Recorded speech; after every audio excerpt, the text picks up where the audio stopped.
অশেষ শ্রদ্ধা জনাব ভাই শেখ তাজাম্মুল হোসেন আজকের মাহফিলের হযরত ওলামায়ে লাইনে বসা আমার একজন শ্রদ্ধা গুরুজন ছিলেন, প্রয়াত, আমরা মারহুম বলি, প্রয়াত কাঞ্চন ঘোষাল, তার সুযোগ্য সন্তান অ্যাডভোকেট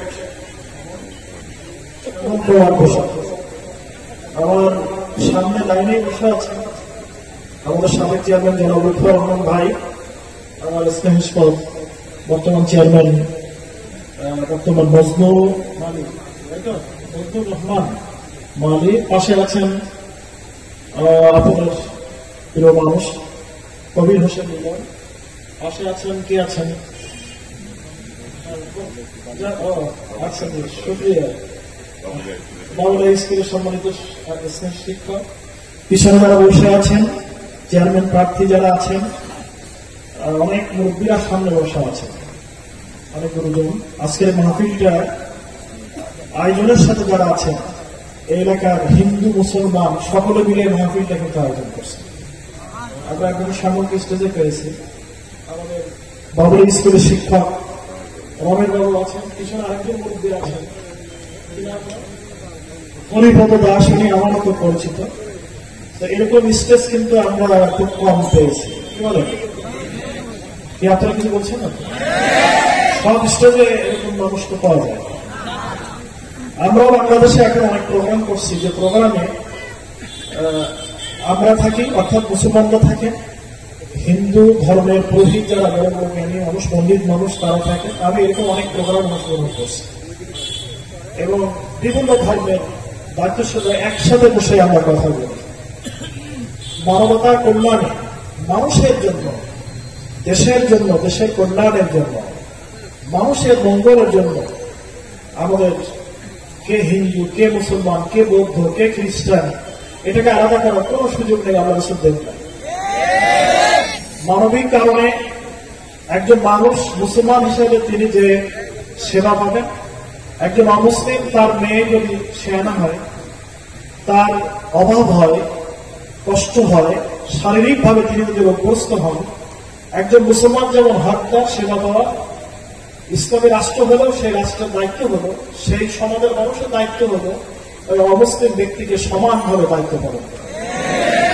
হযরত ওমর রাদিয়াল্লাহু তাআলা আনহু বলেছিলেন, হযরত ওমরের নাম তো আপনারা জানেন না, ইসলামের ইতিহাসে খলিফা কয়জন? 4 জন। হযরত ওমর কয় নম্বর খলিফা ছিলেন? 2য় খলিফা ছিলেন। হযরত ওমর সম্পর্কে আল্লাহ রাসূল বলেছেন, আমার পরে যদি আর কেউ নবী হতেন লাকানা ওমর, সেই ব্যক্তিটার নাম হলো হযরত ওমর রাদিয়াল্লাহু তাআলা। তাহলে নবুয়তের যদি সুযোগ থাকতো তো পরের নবীর নাম কি ছিল? কিন্তু যেহেতু আপনি বলেছেন লা নবিয়া বাদি, আমার পরে আর কোন নবী আসবে না পৃথিবীতে। হযরত ওমর বলেছেন, হিন্দু কেন, বৌদ্ধ কেন, খ্রিস্টান কেন, ওই ফোরাত নদীর কূলে যদি একটা কুকুর ক্ষুধার্ত অবস্থায় মারা যায়, তার জন্য আমি ওমর দায়ী, আমি ওমরকে জবাবদিহি করতে হবে। ভাইরা আমার, আমরা মুসলমান, কিন্তু যদি বলা হয় বলেন তো মুসলমান কাকে বলে, আমি যদি এই প্রশ্নের এখন অ্যান্সার করতে দেই, এখানে যদি আমরা দাঁড়ান, তাহলে সঠিক উত্তর যে কতজন দিতে পারবেন আমার জানা নাই। কিন্তু আমরা মুসলমান, গর্ব করি, অহংকার করি, কিন্তু আমি মুসলমান হতে গেলে কি লাগে এটা তো আমি বানালে হবে না, এর সংখ্যা আমি দিলে হবে, এর ডেফিনেশনকে আমি দিলে চলবে। মুসলমানের সংখ্যা কে দিয়েছে? আল্লাহ রাব্বুল আলামিন। কোথায় দিয়েছেন? কোরআন শরীফের মধ্যে, হাদিস শরীফের মধ্যে আল্লাহ রাসূল বলেছেন। যেমন একটা কথা বলি, মান লাম ইউক্কির কাবীরানা ওয়া লাম ইয়ারহাম সাগীরানা ফালাইসা মিন্না। এটা কি আমার কথা বললেন? কার কথা বলুন তো? না আল্লাহর কথা, এটা বলেছিলেন হাদিস, এটা কোরআন শরীফ না, এটা হাদিস। হুজুর কি বলেছেন? বুখারী শরীফের হাদিস। কোরআন শরীফের পরেই যে বুখারী শরীফের মর্যাদা, সেই বুখারী হাদিস, মান লাম ইউক্কির কাবীরানা। যেমন আমাদের ওই দাদা, উনি বয়সে আমার মুরব্বী, তাই তো? উনি যে ধর্মেরই হোক না কেন, আল্লাহ রাসূল বলছেন যারা বয়সে বড়, তুমি যদি তাদেরকে সম্মান না করো, ওয়া লাম ইয়ারহাম সাগীরানা, যে ছোট, যে ধর্মেরই হোক, তাকে তুমি যদি ইসলাহ না করো, ফালাই সাবিন না, তুমি আমার উম্মত না, তুমি আমার দলের কেউ যাও। কে বলেছেন? আল্লাহ রাসূল বলেছেন। কিন্তু এইটা আমরা ফলো করি কতজন? এটাকে আমরা অনুসরণ করি কতজন? আমি দেখে আমার দলের কর্মী কিনা, চুরি করলে ডাকাতি করলে ফোন করে বসে স্যার আমার পার্টির লোক কিন্তু ছেড়ে দেন, কি বলেন?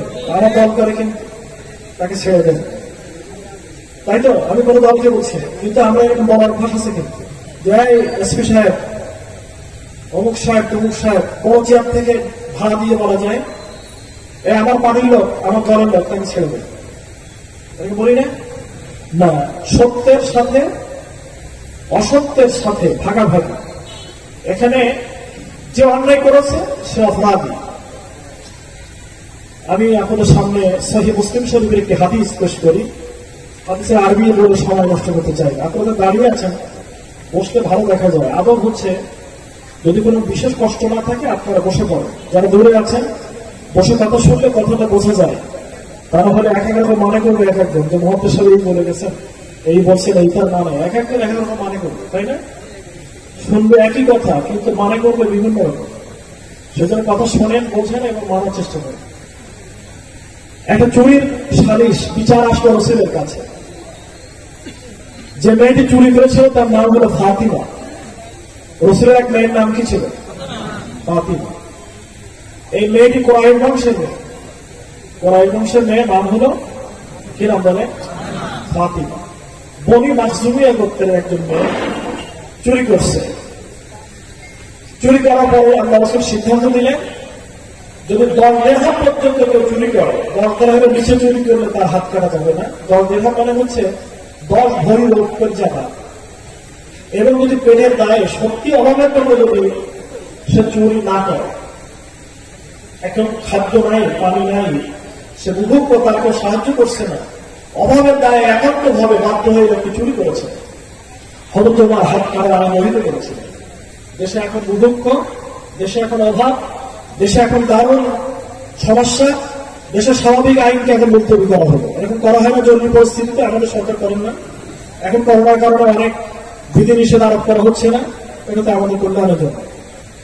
হযরত ওমর ফারুক রাদিয়াল্লাহু তাআলা আনহু অত্যন্ত দারিদ্র্যের কারণে, অভাবের কারণে হাত কাটার আইনকে, হককে বন্ধ রেখেছিলেন, যে হক কায়েম করার পরিবেশ আছে তারপরে। কিন্তু এই মেয়েটি চুরি করেছিল স্বভাবগত কারণে, অভ্যাসের কারণে। কি নাম? কোন গোষ্ঠী? আল্লাহ রাসূল কোন বংশে?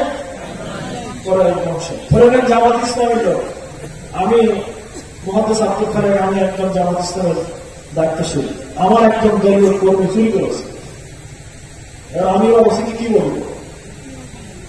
ওসি সাহেব কাজ ধরেছেন, ছেড়ে দেন, ও আমার দলের লোক, পানির লোক, কেউ অন্যায় বলে না, চাকরি খাবেন, বলতে তোমার খাগা ছড়ি। এরকম ঘটনা আছে প্রশাসনের, এরকম খবর আমরা সবাই জানি। কুরাইশরা মিটিং বসলো মদিনার মসজিদের মধ্যে। মুসলিম শরীফের হাদিস, বুখারীতে এসেছে, সহিহ ঘটনা, কোনো বাংলা গল্প না। কুরাইশরা সিদ্ধান্ত নিল যে হায় যা গেছে দলের লোক, আওয়ামী লীগ এখন ক্ষমতায়, এখন আওয়ামী লীগের কোন চেয়ারম্যান যদি হাত কাটা হয়, তাই না?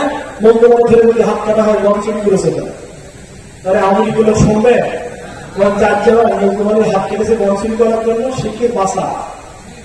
কুরাইশরা মিটিং করলো। মিটিং করার পরে সিদ্ধান্ত নিল যে আমরা আল্লাহ রাসূলকে বোঝাবো, হে আল্লাহ রাসূল, কুরাইশ বংশের মেয়ে ফাতেমা সে চুরি করেছে।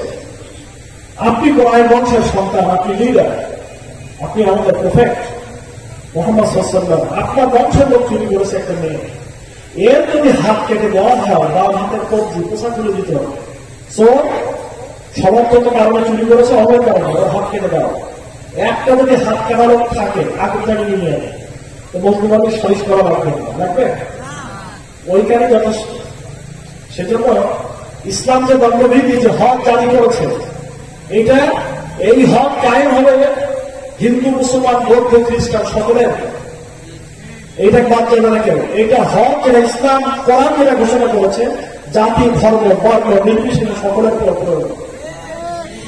রাসূল কারীম সাল্লাল্লাহু আলাইহি ওয়াসাল্লামের কাছে কে বলবে যে হে আল্লাহর রাসূল, আপনি মেহরবানি করে আপনার দলের আপনার গোষ্ঠীর কোরআন বংশের মেয়ে ফাতেমা চুরি করেছে, তাকে মাফ করে দিয়ে কিছু জরিমানা ধরেন, জরিমানা হাতটা কাটবেন না, যার যাবে একেবারে কোরআন বংশের আপনার দল যাবে। বলবে নাকি সে বিড়ালের গলায় ঘন্টা বাদ দেখে সবাই সিদ্ধান্ত নিল, কোরআশ 18 বছরের উপর মিটিংয়ে বসে সবাই সিদ্ধান্ত নিল মদিনার মসজিদে আল্লাহ রাসূল ঘরের ভিতরে আছেন, মদিনার মসজিদের পাশে আল্লাহ রাসূলের ছোট্ট কামরা ছিল, রুম ছিল, যেখানে এখন ছিল কবর। সবাই চিন্তা করে আল্লাহ রাসূলের অত্যন্ত প্রিয় মানুষ হল ওসামা ইবনে যায়েদ। যায়েদ ছিল পালিত পুত্র, তার ছেলে আল্লাহ রাসূলের নানা ভাই, কি বলে নানু, আমাদের অ্যাডভোকেট সাহেবের ছেলে যদি বাবাকে বলে নানু বা বাবু, হ্যাঁ, তাহলে দেখা গেল যে অ্যাডভোকেট সামল এর ছেলে তার নানা কাছে দাদার কাছে যে বাড়ি ধরার কারণে দাদা রাজি হয়ে যাবে, দুর্বল হয়ে যাবে, তাই না? কি নানা বাবার কাম ধরে না? আমার মেজ মেয়ের বাড়িতে গেছি একদিন চুপিয়ে, প্রাইভেটটা দেখে গেছি নামাজ পড়তে, জোহরের নামাজে ফিরে এসে দেখি আমার প্রাইভেটের পাশে আমার মেজ মেয়েটা দাঁড়িয়ে আছে, খুব গোল করে আছে, মুখ খুব লাল হয়ে গেছে। আমি আরেকজন মানুষ পড়ে আসি, করে নিলাম, নিয়ে আমার 2 কান ধরছি অনেক লোকজনের সামনে, অনেক লোকজনের সামনে 2 কান ধরছে এবং আগে লাল হয়ে গেছে, কান লড়তেছে, বলছে তোমার কান লড়ে দেবো, তোমার তুমি আমার সাথে দেখা না করে গাড়ি রেখে তুমি নামাজে গেলে কেন আমাকে বলো, তোমার কান লড়ে দেবো তোমার। এই কান বলা কি সবাই যারা ছিল তারা কি আমাকে অপমান বোধ করছিল না সবাই আমাকে বলছিল বলুন তো? এই কানে যদি নানা হাত দেয় তাহলে কিন্তু আদব আছে, হ্যাঁ? আর যদি অন্য লোক কেউ কারো কানে হাত দেয় তাহলে খবর আছে না? খবর আছে। একই গান একই হাত, যদি এক একজনের মানে একই রকম হয়, তাই তো? এক এক থেকে একই রকম হয়। এখন আল্লাহ রাসূলকে রিকোয়েস্ট পৌঁছাতে হবে যে প্লিজ আমরা আপনার কাছে রিকোয়েস্ট করছি যে ফাতেমার হাত না কেটে একটু জরিমানা করে, ও জরিমানা দেখ, ও জীবনে আর করবে না, আমরা সকলে মিলে দায়িত্ব নিচ্ছি। হযরত ওসামা ইবনে যায়েদ, কেমন মোবারক নাম, ওসামা, তোমার নাম রাখবে না অনেকের নাম, কি নাম? ওসামা ইবনে যায়েদ। যায়েদের ছেলে ওসামা, যায়েদ আল্লাহ রাসূলের পালিত পুত্র। এর কাহিনী আছে, তার জীবনী আছে আলাদা, সে কথা আমার বলার উদ্দেশ্য না। আমার পরে বক্তব্য রাখলে তাকে স্টেজে নিয়ে আসে, আর বেশি কথা বলবো কেউ। তো ওসামা ইবনে যায়েদ রাসূলের কাছে চলে আসছে, নানা ভাই, নানুজি কি ওসামা, এটা দাবি নিয়ে আসলো না, কি নানা বল তুমি? নাম ভাই আমার দাবি গেল এই যে ফাতেমা নামে একটা মেয়ে চুরি করছে না, হ্যাঁ, তো আপনি নাকি ওই মেয়েটার বাম হাতের কবজি থেকে খুলে দেওয়ার জন্য সিদ্ধান্ত নিয়েছেন? বলে হ্যাঁ, এটা তো সিদ্ধান্ত আমার সিদ্ধান্ত না, এটা কোরআনের সিদ্ধান্ত। কোরআন কি বলেছে যে চোর নারী হোক এবং পুরুষ হোক যখন 10 বের হয়, অর্থাৎ 10 ভরির উপরে স্বভাবগত কারণে, বদভ্যাসের কারণে যখন চুরি করবে, হাতটাও আইডিয়া হয়, তাদের হাত কেটে দাও, জাযা আনবিমা কাসাবা, তাদের বদকামের শাস্তি স্বরূপ। যেন মানুষ এইটা দেখে যেন আর কেউ চুরি না, মানুষ যেন নিরিবিলি ঘুমাতে পারে, ঘরে দরজা খুলে ঘুমাতে পারে, কেউ যেন কারো জিনিসে হাত না। প্রত্যেক মানুষের সম্পদ নিরাপদ, প্রত্যেকটা মানুষের জীবন নিরাপদ, প্রত্যেকটা মানুষের ইজ্জত নিরাপদ, প্রত্যেকটা মানুষের ব্যক্তিগত সম্মান স্থানে নিরাপদ। এই জন্য গীবত করা হারাম। কি বলে? একটা মানুষের অসাক্ষাতে তার সম্পর্কে খারাপ বলা কি নেকি কাজ? বলেন বলেন, এই পাপটা আমাকে বেশি করি। একজন মানুষের অসাক্ষাতে তার খারাপ বলা, এটা কি বলা বলে? জোরে বলে গীবত। আমরা রাসূলকে বলা হয়েছে গীবত কেন বলে? হুজুর বললেন গীবত হলো ওই জিনিস তার ভিতরে যে দোষ আছে, তার ভিতরে যে ত্রুটি আছে, ওইটা তার অসাক্ষাতে বলা, যেটা সে শুনলে অপছন্দ করে। ইয়া রাসূলুল্লাহ, যদি দোষ থাকে তো দোষ থাকলেই তো দিব, আর দোষ না থাকলে অপমান, এটাকে বলা হয় তহমত। এটাও হারাম, এটাও কবিরা গুনাহ, এটাও কবিরা। কেমন কবিরা গুনাহ? নিজের ভাই মারা গেলে তার গোশত রান্না করে খাওয়া যাবে না খারাপ? একজন মুসলমানের, একজন মানুষের, একজন ভাইয়ের অসাক্ষাতে তার বিরুদ্ধে কথা বলা হইলে তো হারাম, জঘন্য। সারা হুজুরা খুলে পড়ে যাবে। আল্লাহ রাসূল বললেন, ওসামা আমার নারু ভাই, তুমি কি সুপারিশ নিয়ে আমার কাছে এসেছো? হাদিসের শব্দ হচ্ছে আতাশফা ফি হাদ্দিন মিন হুদুদিল্লাহ, আল্লাহর একটি নির্দেশ, একটি হক, একটি শাস্তি, একটি দণ্ডবিধি, একটি ফৌজদারি আইন কার্যকর করার ব্যাপারে যেটা আল্লাহ নির্দেশ দিয়েছেন, আমি নবী আমার পাওয়ার নাই, এটাকে পরিবর্তন করা। একটা কথা এখানে বুঝতে হবে না, আল্লাহ যে আইন দিয়েছেন সেখানে কোনো গণতন্ত্র নাই, সেটা বাস্তবায়নের প্র্যাকটিক্যাল ব্যাপারে গণতন্ত্র আছে। আল্লাহ নির্দেশের ক্ষেত্রে, রসুলের নির্দেশের ক্ষেত্রে কোন গণতান্ত্রিক সিদ্ধান্ত দেওয়ার ক্ষমতা কারণ নয়। কিন্তু কোন ক্ষেত্রে গণতন্ত্র আছে, এটা কিভাবে বাস্তবায়ন করবো, কোন পর্যায় পর্যন্ত করবো, অবস্থা কতদূর, কতটা ভালো কতটা মন্দ, এইটাকে বিচার বিবেচনা করে বাস্তব অবস্থাকে সামনে রেখে সিদ্ধান্ত করার জন্য গণতান্ত্রিক মতামত আছে। কিন্তু আল্লাহর সিদ্ধান্ত পরে সিদ্ধান্ত পরিবর্তন করার ক্ষমতা ভোট দিয়ে সারা দুনিয়ার কোটি কোটি মানুষ যদি ভোট দেয়, সারা দুনিয়ার মুসলমানরা যদি ভোট দেয়, কোরআনের একটা নোটটাকে পরিবর্তন করার ক্ষমতা কারণ বাবাও না। ভাই না, আল্লাহ রাসূল বলেন আকাশপথে হাদ্দিনের হুদুদিল্লাহ, হে ওসামা, আল্লাহর একটি হক, একটি দণ্ডবিধি, একটি ফৌজদারি নির্দেশ কায়েম করার জন্য তুমি বাধা দিচ্ছ, তুমি সুপারিশ নিয়ে এসেছো আমার কাছে। শোনো, তোমাদের আগে আমাদের আগে যে সমাজ চলে গেছে, এই সমাজের ভিতরে একটা বদভ্যাস, যে সমাজটা ধ্বংস হয়েছে এই কারণে। কি কারণে? লাল সারাটা যদি চুরি করত, নির্ভর দরিব দুর্বল মানুষ, দল নেই পাঠি নেই, সাধারণ মানুষ, গরিব মানুষ, যার ব্যাপারে কথা বলার কেউ নেই, এরকম কোন দুর্বল লোক যদি চুরি করতো, আঠারো আলাইহির হাত, তারপরে শাস্তি প্রয়োগ করা হতো। আর যদি ওয়াইজা সারাকা মিনহুম শারীফ, প্রভাবশালী লোক, ধনী লোক, দলীয় লোক, পার্টির লোক যদি অন্যায় করত, তারা তারা তাকে ছেড়ে দিত, তারা তাকে বলতে যাওয়া তুই যা দলের লোক, তোকে বাদ দিল। এটাই হচ্ছে অতীতের জাতির ধ্বংসের কারণ। আমি মুহাম্মদ রাসূলুল্লাহ সাল্লাল্লাহু আলাইহি ওয়াসাল্লাম আমি ঘোষণা করছি, লাও সারাকা যদি চুরি করত ফাতেমাতু বিনতু মুহাম্মাদিন, আমার নিজের মেয়ে ফাতেমা যদি চুরি করত, তো আমি হাতে ছুরি ধরে লাগাতা একটু লাগাহা, আমার মেয়ের হাত আমি নিজে হাতে করে কেটে দিতাম। এই হলো আমার সিদ্ধান্ত। যাও, কোন সবারই চলবে না। এটা একটি হাদিস, আমার বক্তব্য নয়। হাদিসটি বুখারী এবং মুসলিম শরীফের ভিতরে। ইমাম বুখারী, বুখারায় ওনার জন্ম ছিল মুহাম্মদ ইবনে ইসমাইল বুখারী, যিনি 3 লক্ষ হাদিসের হাফেজ ছিলেন। পুরোটি হাদিস দেখার আগে তিনি 2 রাকাত নামাজ পড়েছেন, ওযু করেছেন। আল্লাহর পক্ষ থেকে তার কাছে এই নির্দেশনা এসেছে, হে ইমাম বুখারী, তোমার হাদিস সঠিক। তারপর তিনি হাদিস কিতাবের বিবদ্ধ করেছেন। এই বুখারী শরীফের হাদিসের মধ্যে মুসলিমের মধ্যে ইমাম মুসলিম রাহমাতুল্লাহ আলাইহি চিফ জাস্টিস ছিলেন, বড় মুহাদ্দিস ছিলেন। 5-6 লক্ষ হাদিসের তিনি হাফেজ ছিলেন। তাদের বর্ণিত হাদিস আমি আপনাদেরকে শোনালাম। এই অপরাধ যদি কোন মুসলমান করে তারও হাত কাটতে হবে, যদি হিন্দু করে তারও হাত কাটতে হবে ইসলামী রাষ্ট্রে, বৌদ্ধ করলে তারও হাত কাটতে হবে, একই শাস্তি। মুসলমান হওয়ার কারণে একরকম শাস্তি, হিন্দু হওয়ার কারণে একরকম শাস্তি, বৌদ্ধ হওয়ার কারণে আরেক রকম শাস্তি। এর কোন সুযোগ নেই। এটা বোঝা গেল। 2 নম্বর কথা হল সূরা আন-নিসা। সূরা নিসা কোরআন শরীফের সূরা আল ফাতিহা, আল বাকারা, আল ইমরান, তারপরে সূরা বলে নিসা মানে কি? মহিলাগণ, বহু বছর, নারীগণ, নারী সমাজ। নিসাউন, ইমরাআতুন, ইমরাআতু মানে একজন মহিলা, ইমরাআতান 2 জন মহিলা, নিসাউন মানে অনেক মহিলা। সূরা নিসার মধ্যে আল্লাহ একটি ঘটনা উল্লেখ করেছে। কি ঘটনা? ঘটনা হলো, ইনি ধারে রসুন সামনে, এটা বললে ভালো বোঝা যাবে। খেজুর বাগানে পানি দিতে হবে, গম খেতে পানি দিতে হবে সৌদি আরবে।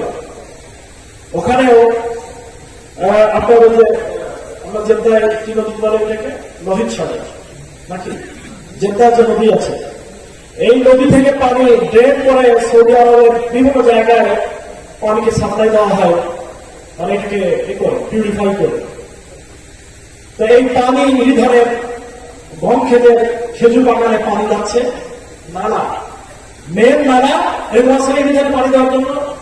মেন পথ থাকে, পাকা করা থাকে, বড় ড্রেন থাকে, তারপরে আমরা লাইন দিয়ে পানি নিতাম। আগে যখন ডিপটিও ছিল এরকম ছিল না, এখন হয়তো পার্সোনাল মেশিন হয়েছে, কিন্তু পানি দেওয়ার জন্য সরকারি বরাদ্দ এখন অনেক জায়গায় এরকম আছে যে সরকারি নিয়ম অনুযায়ী পানি নিতে হবে। ঘটনা হলো একজন মুসলমান, তার ক্ষেত আর একজন অমুসলিম ইহুদি, তাই তো, একজন ইহুদি তার ক্ষেত পাশাপাশি। আইনে বিচারে ইহুদির ক্ষেতে পানি যাবে আগে, ওই ক্ষেত ভিজানোর পরে খেজুর বাগান গম ক্ষেত ভিজানোর পরে পানি পড়ে মুসলমান। তার নাম হল বিশেষ সূরা নিসার আয়াত। এই পানি দেওয়ার ঘটনা নিয়ে বিরোধ হলো দুইজনের মধ্যে। মুসলমান তো নেই, এখন ক্ষমতায় হলো যাওয়া, তাই না? এখন ক্ষমতায় হলো মুসলমানরা, আমরা ক্ষমতা দীর্ঘদিন পরে বিরোধ নির্যাতন সহ্য করে ক্ষমতায় আসছে। পানি ওরা আগে নেবে বা তো পানি ওরা ক্ষমতা নানা দল খুলবি না, আমার খেতে আগে ভিজাবো তারপর তুলব, ঠিক আছে? এটা নিয়ে বিরোধ হলো। এই বিরোধ নিয়ে রাসূল কারীম সাল্লাল্লাহু আলাইহি ওয়াসাল্লামের কাছে চলে আসে। আল্লাহ রাসূল শুনে ফয়সালা দিলেন, হে মুসলমান ব্যক্তি, তুমি অন্যায় করছো, তার যে ক্ষতি হয়েছে ক্ষতিপূরণ দিতে হবে, পানি তার আগে পাওয়া ভাবছে তুমি অন্যায় করেছো। রাসূলের ফয়সালা শোনার পরে দুইজন মালিক আসতেছে। মুসলমান ব্যক্তিটাকে হেরে গেল না? হেরে গেছে, কিন্তু মন বড় খারাপ যে মহাপ্রসাদ মালিক এরা সারা জীবন মায়ের ধরে খেলাম, এটা করলাম সেটা করলাম, এত বড় চিৎকার দিয়ে স্লোগান দিলাম, আমার কথা শুনলো না, শুনলো যে একজন অমুসলিমের কথা, একজন ইহুদির কথা। তারপরে বাদ দেওয়া সব সারা জীবন সেই মজদুরি গেলে কষ্ট দেয় আগে চেয়ারম্যানের যত্ন করে আদর করে, ও তলফানি করে বাদ দিয়েছে। ওরা আছে না লোকজন নাকি? আপনাদের ভিতরে নাই আছে? আছে। এখন মুসলমান প্রভাব খানায় ওই অমুসলিমটাকে বলছে ইহুদিকে, এই আসলে আল্লাহ রাসূল তো একজন বড় কোরআনের পণ্ডিত মানুষ, বড় বিদ্বান আল্লাহওয়ালা মানুষ, অনেক বড় সামাজিক বিচার কাজটা কত ভালো বোঝে না। মহাত্মা সাহেব একটি ভালো লোক, শালীন বোঝে নাকি? ওরা ওরা শালীন বোঝে না। চলো এখন কোথায় যেতে হবে? ওমরের কাছে যেতে হবে। ওমরের কাছে গেলে ওদের দারুণ সামাজিক লোক, অত্যন্ত সমাজ সচেতন মানুষ, ওদের দারুণ বিচার বোঝেন, তবে তার কাছে ফয়সালা করতে যায়। একজন বেচারা অমুসলিম মানুষ, ইহুদি মানুষ, তার বললো সেটি এখন বলবে নাকি যে আমি পারবো না, জানো না? উপায় আছে? ক্ষমতা ইসলামের রাষ্ট্র ক্ষমতা, মুহাম্মদ সাল্লাল্লাহু আলাইহি ওয়াসাল্লাম রাষ্ট্রপ্রধান, ওটা চলো যাই নিয়ম, তুমি যখন বলছো তখন যাওয়া যাক।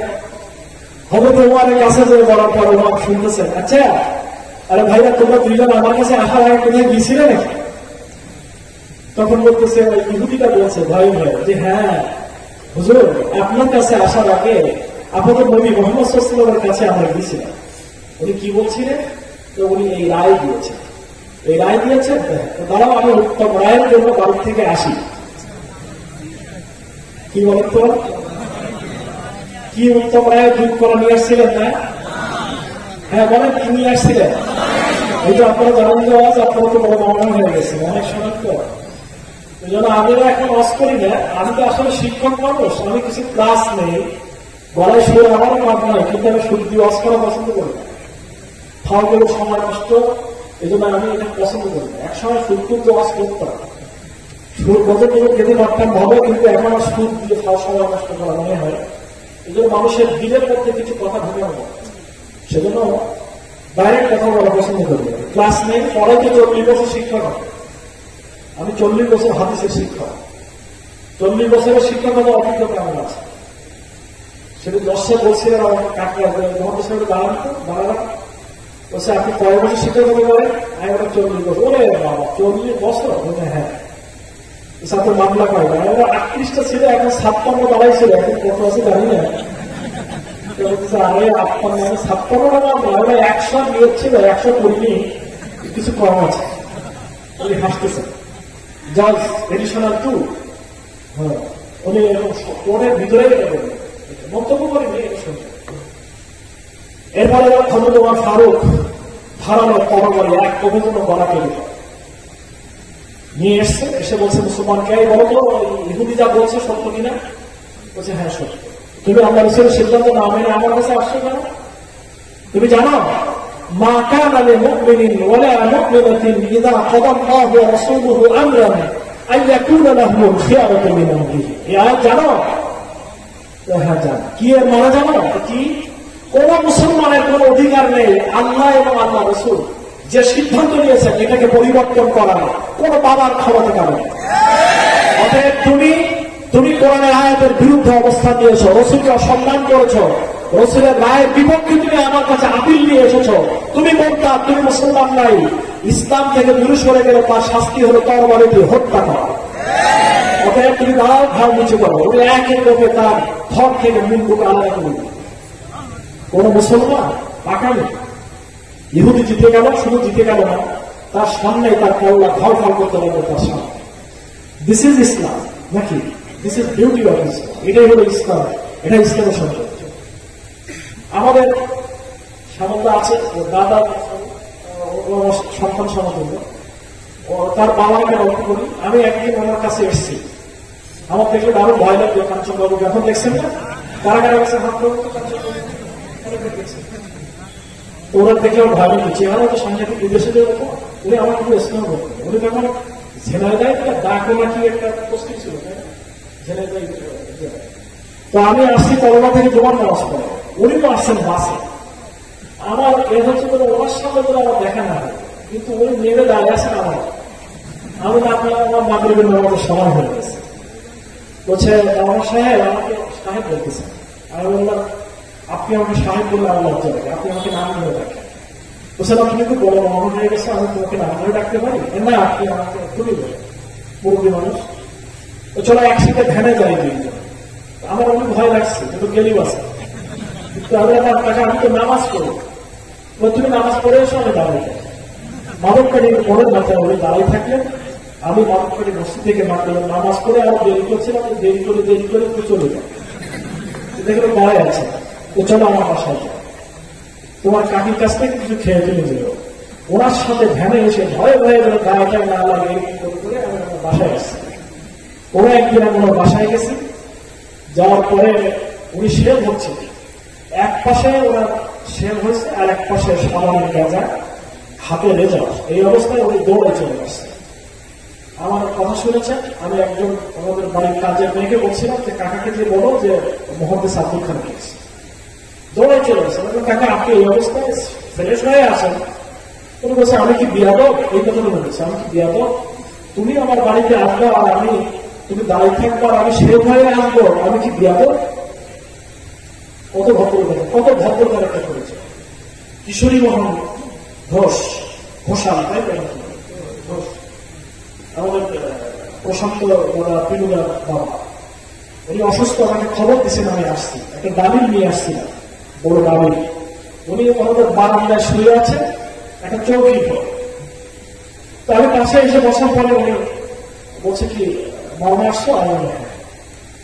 তো বলছে আমার তো শেষ সময়, অনেক সময় তোমাদের সঙ্গে কথাবার্তা হয়েছে, ওটা বসা হয়েছে, কিছু বলা যদি দুঃখ কথা থাকে ভুলে যাও, মাফ করে দিও, দোয়া করে আমার জন্য। কিশোরী, ডাক্তার কিশোরী ঘোষ। তো আমি বললাম কাকা আমি একটা দাবি নিয়ে এসছি আপনার জন্য। উনি আমাকে বলছেন কি, আমি এটা অনেক মাহফিলে বলেছি, আপনি এর আগেও হয়তো শুনেছেন আমাদের কাছে, তুমি এটাকে ভেঙে শুলে কয়েকটা দানা আমার গালে দাও। তো আমি ওই কয়েকটা দানা আমার গালে দিলাম, উনি 2-3টা দানা চাবালেন, আমি আবার ওনার গালের থেকে কিশোর সব দিয়ে ওই দানাগুলো ফেলে দিলাম। আমার ডানিয়ে বাড়ি আমার শ্রদ্ধ সার মাখন লাল, মাখন লাল চক্রবর্তী, আমার সার, আমার মেজ বোনের সার, আমার ছোট বোনের সার, সব সাবজেক্ট আমার সার বলা। উনি মারা গেছেন। আমার সারের বাড়ি আমি একদিন আসছি, উনি একটা পিঁড়ির পরে, কাঠের যে পিঁড়ি, ওনারা সম্মানজনক ভাবে আমার সারের স্ত্রী, উনি তখন মোটামুটি সুস্থ ছিলেন, ওনার শাড়ির আঁচল ওই পিঁড়ির পরে বিছাই দিয়ে আমাকে বললেন যে বাবা তুমি মাস্টার মশাইয়ের বড় ছাত্র, তুমি এখানে বসে। আমি বললাম মা আমি কি এখানে বসতে পারি? আপনার শাড়ি আঁচলের পরে বসার মতো সাহস কি আমার আছে? আপনি শাড়ি আঁচল তোলেন, আমি এখানে বসছি। উনি মনে উঠাবেন না, শাড়ি উঠাবেন, আমি তারপরে বসলাম। উনি আমাকে বললেন আমার ছেলে তুই গরিব মানুষ, সবাই শেষ হয়েছে, তুমি পারোটা একটা ঘর করে দিও। আমি চেষ্টা করছি, আমার 2 বন্ধু, আমার 2 ছাত্র লন্ডন থাকে, 2টো ছেলেকে আমি অনুরোধ করেছিলাম যে 2 জন হিন্দু গরিব মানুষের জন্য তোমাকে কিন্তু ঘর গান করতে হবে। এখানে দিয়েছে 2 লক্ষ টাকা। আর একজন গরিব মানুষ 3 লাখ অনুরোধ করবে, ঘোড়া কি বলে না, কার্তিকে দেওয়া, ওই ঘরটা 2 লাখ টাকা, এই 4 লক্ষ টাকা আমি দিয়ে দেখে ঘর বানিয়ে দিয়েছি। এখানে কোনো ভোট নেই, কোনো নির্বাচন রাজনীতি নেই, এখানে আমার আছে বহুত দল, এই দিয়ে আমি করছি। আমি ভোটের দরকার করি না, এমপি হওয়ার দরকার নাই। এমপি হওয়ার চেয়ে যে মানুষের যে শ্রদ্ধা আমি পেয়েছি, অনেক মন্ত্রীরা বড় বড় ক্যাবিনেট মন্ত্রীরা তা পায় না।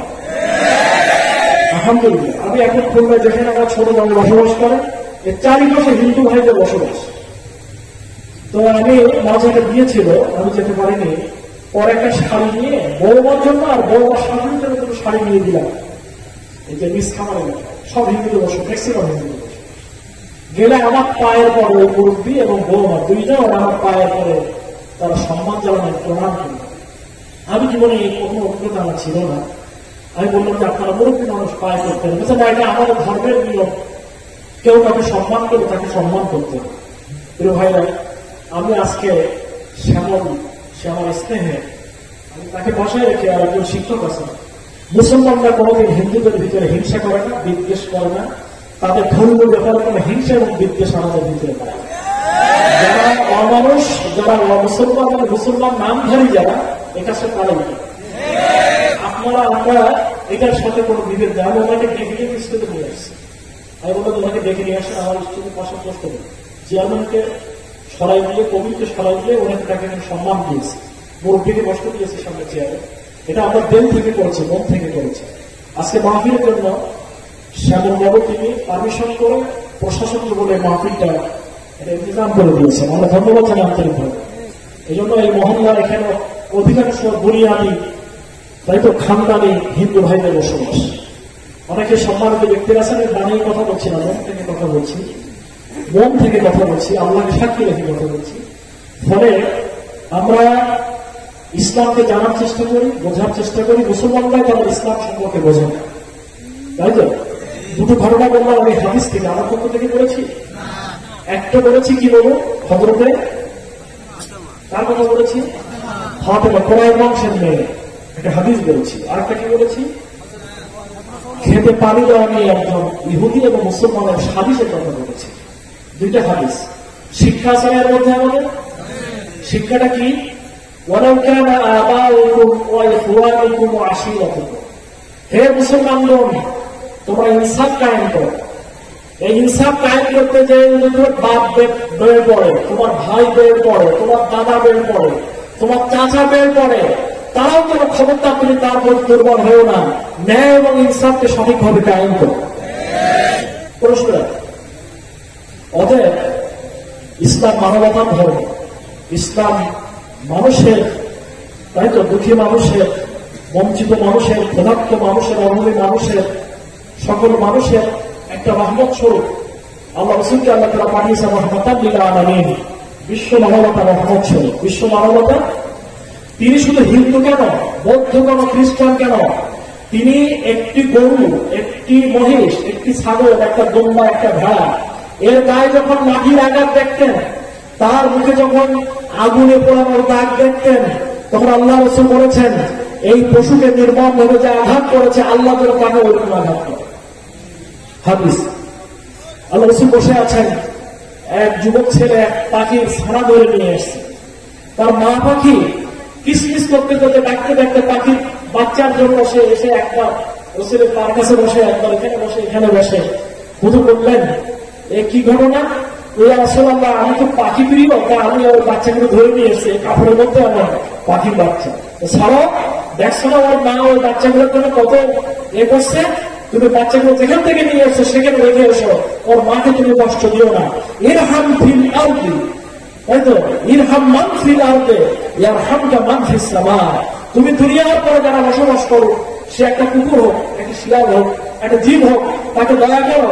যিনি আসমানে আছেন তিনি তোমাকে দয়া করো।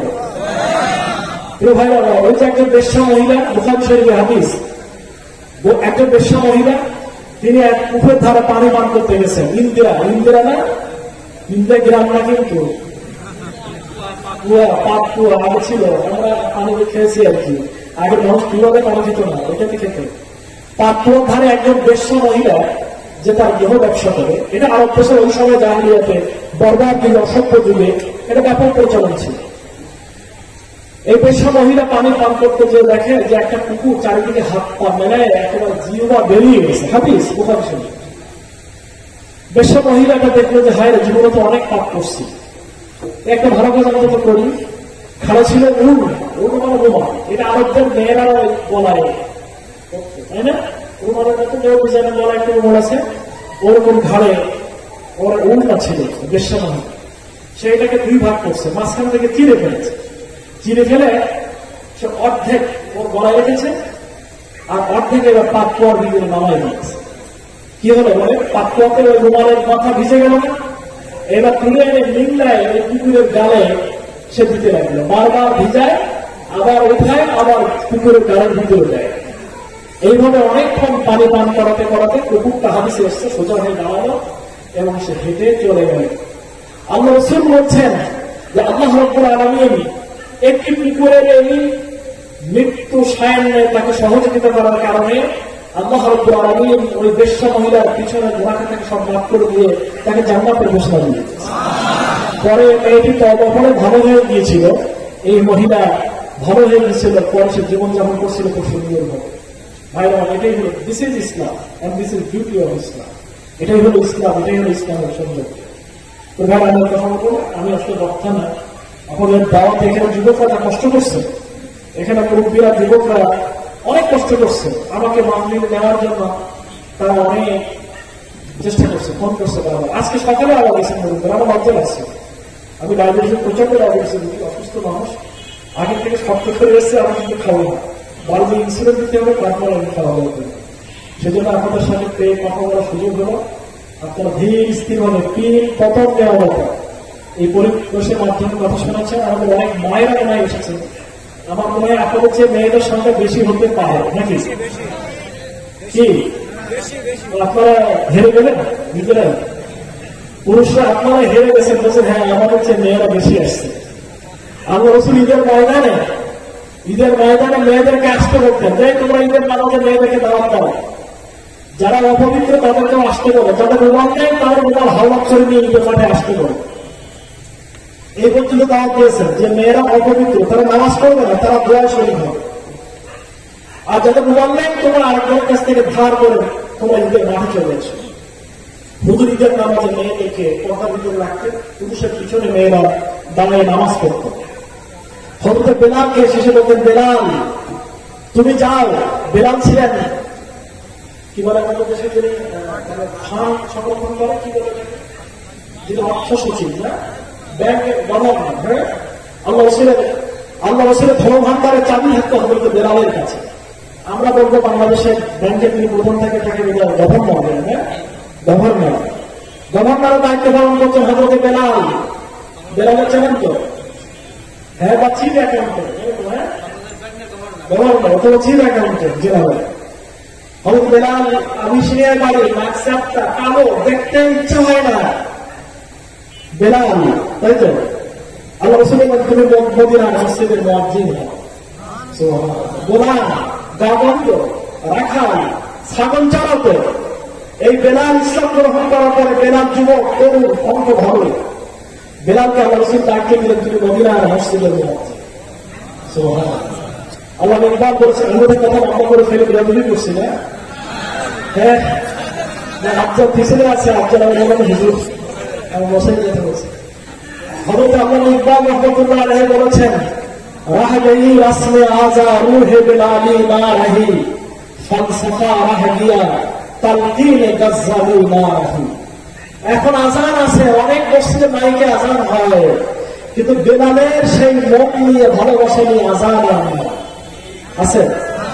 আজান আছে, বেলালের আজান নাই। দর্শন আছে, কিন্তু ইমাম গাজ্জালির দর্শন আর পৃথিবীতে নাই। এখন নাস্তিকদের দর্শন, এখন বানরবাদের দর্শন, এখন আমাদের দর্শনকে দার্শনিকরা শিখায় তুমি আমি কিন্তু এককালে বানর ছিলাম, তোমার বাবা দাদারা কিন্তু বানর ছিল। এভিলেশন থিওরি, ডারউইনিয়ান থিওরি আমাদেরকে কিন্তু ব্যাপারে তো আর এমন হয় না। পরিবর্তন হয়েছে, কেমন কেমন হয় বিজ্ঞানীরা আবার দেখায়। আমরা এটা বিশ্বাস করি, বাজে কথা, এটা আমরা বিশ্বাস করি না। মানুষ আল্লাহ তারা কিভাবে সৃষ্টি করেছেন তার ইতিহাস কোরআনের মধ্যে আল্লাহ তারা বলে দিয়েছে। ভাই আমার যাক সে কথা, এই জন্য হযরত বেলালকে আল্লাহ রাসূল দায়িত্ব দিতেন, বেলাল তুমি মেয়েদেরকে ওই পদ্মার ভিতরে রুমাল বাঁধে দিয়ে কালেকশন করে আমাদের ঈদের মাঠে দেখি পুরুষের কত হয় আর মেয়েদের কত হয়। হযরত বেলাল বলেছেন আমি যতবার কালেকশন করেছি ততবার পুরুষরা হেরে গেছে, মেয়েরা জিতে গেছে। ইয়াহবিরা ইলা আহলাকিহিন্না, তারা গলার হার খুলে দিয়েছে, ফি উযুনিহিন্না, তাদের কানের দুল খুলে দিয়েছে, হাতের বালা খুলে দিয়েছে ইসলামের জন্য, জিহাদের জন্য, যুদ্ধের জন্য, ইসলামের গরিবদের সহযোগিতা করার জন্য। মেয়েদের দাম সবচেয়ে বেশি। হযরত খাদিজা তিনি কোটি টাকার সম্পদ রাসূলকে দান করে দিয়েছেন। এজন্য এ ব্যাপারে দান করে দেখবেন আজকে এখানে কালেকশন হবে, কিন্তু এখানে চেয়ারম্যান আছে, চেয়ারম্যান প্রার্থীরাও আছে, কেউ কিছু বলবো না দেখলেন নাকি? ওনারা আছেন, স্টেশনে যান নাই, যেহেতু ওনারা আমাদের সামনে দাঁড়িয়েছেন, সবাইকে আমরা চিনি, সবাইকে আমরা জানি, ওনারা কিন্তু সবাই একটা কথা বলেছেন, যাকে আপনাদের এই ইউনিয়নের চেয়ারম্যান হিসেবে ভালো লাগে আপনাদের বিবেচনা দিয়ে তাকে আপনারা বাছাই করেন, তাই না? তাহলে এখন গ্যাঞ্জাম লাগে? কিচ্ছু লাগে না। আমরা সবাই এক কথা বলেছেন, সবাই ভদ্রলোক, সবাই শিক্ষিত মানুষ, সবাই জ্ঞানী মানুষ। এই জন্য আপনারা আপনাদের চয়েস দিয়ে, হ্যাঁ, সব দিয়ে, সব দিক থেকে বিবেচনা করে আপনাদের ভোট দেবেন। ওনার দায়িত্ব আপনাদের উপরে ছেড়ে দিয়েছেন। এই জন্য আল্লাহ রাসূল বলছেন যে আমার দানের ব্যাপারে সবসময় মেয়েরা জিতে যেত আর পুরুষরা হেরে যেত। আপনাদের বলতে আমাদের পকেটের টাকা ওরা চুরি করে দান করে না নাকি? না, তাদেরও কিছু তহবিল থাকতে হবে তো। মেয়েদের অধিকার দেবেন না, মেয়েদের দেনমোহরের টাকাটা দিলে তো তারা অনেক টাকার মালিক হয়। দেনমোহর ছাড়া বিয়ে হয়? তাদের হাত খরচ বাবদ, তাদের স্বর্ণ অলংকার, তাদের কসমেটিক্স, তাদের জিনিসপত্র যা কিছু দরকার, এগুলো তো হক, তাদের অধিকার দিতে হবে। তার বাপের বাড়ির থেকে পাবে, স্বামীর ঘরের থেকে পাবে, তাদের সম্পদ তাদেরকে দিয়ে দেয়, নানা তারা বলে দিয়েছেন। আপনার বঞ্চিত করবেন কেন? ওদের অধিকার আছে। সেজন্য এখানে মা বোনেরা এসেছেন, আমি তাদেরকে সম্মান জানাই, মা বোনদের কাছে আমি দোয়া চাই, তাদেরকে সালাম জানাই। এই মসজিদে চমৎকার একটা মসজিদ এখানে হয়েছে। এখানে আমাদের বর্তমান সরকারের কে প্রতিমন্ত্রী স্বপন ভট্টাচার্য এখানে কয়েক লক্ষ টাকা দান করে গেছে। তো তারা এই মহল্লার মসজিদে দান করে গেছে। এই জন্য এখানে ঈদগাহ নাই। ঈদগার জন্য এখানে মহল্লা অনেক মুসলমান এখন বসবাস করা শুরু করছে। ঈদের আমাদের জন্য আজকের জমিনটা আমি শুনছিলাম যে কার জন্য, শাহরুখ ভাই বলছিলেন, শাহরুখ ভাই পিছনে আছেন। এই লোকটাকে আমি পছন্দ করি বিভিন্ন কারণে। আমি জেলে থাকতে ওনাকে জেলে দেখাইছিলাম, ভিতরে ঢোকাতে পারিনি, বাইরে থেকে জেলের জন্য ওদের লুঙ্গি ছিল না, কাপড় ছিল না, এরকম টাকা পয়সা লাগবে, শাহরুখের টাকা দিয়ে যান, লুঙ্গি দিয়ে যান। জেলখানে আমি ওনার কাছ থেকে খাজনা আদায় করতে জেলে বসে বসে উনি গেছেন। তো আলহামদুলিল্লাহ আমি সেদিন কোথাও যেন বলছিলাম বাবুলিয়া, আমার জেলার একটা ইতিহাস আমি বলি সবার কাছে, যে আমি জেলে যাওয়ার পরে 8 মাসে আমার আয় হয়েছিল জেলখানায় 10,45,000 টাকা। কত? সবার সামনে আমি পড়ে দাঁড়িয়ে 10,45,000 টাকা মানুষ আমাকে দিয়ে আসছি। এবার বললাম যে আমার সব এমপি হওয়ার, চেয়ারম্যান হওয়ার স্বাদ আমার জীবনে নেই, মন্ত্রী হওয়ার, কিচ্ছু হওয়ার স্বাদ আমার নেই। আমার আব্দুর রহমান স্যার, মারহুম মুক্তার রহমান সাহেব পরামদা, 2 জন ক্যান্ডিডেট আমার বাসায় গিয়েছিলেন যে মাওলানা তুমি যদি নির্বাচন করো, আমরা কেউ নির্বাচন করবো না, আমরা তোমাকে বিনা কন্টেস্টে, হ্যাঁ, বিনা প্রতিদ্বন্দ্বিতায় তোমাকে চেয়ারম্যান করে নিয়ে আসবো। স্যার আপনি আমার শ্রদ্ধা শিক্ষক, আপনি আমার বড় ভাই মুরব্বী, আমি চেয়ারম্যান নির্বাচন করবো।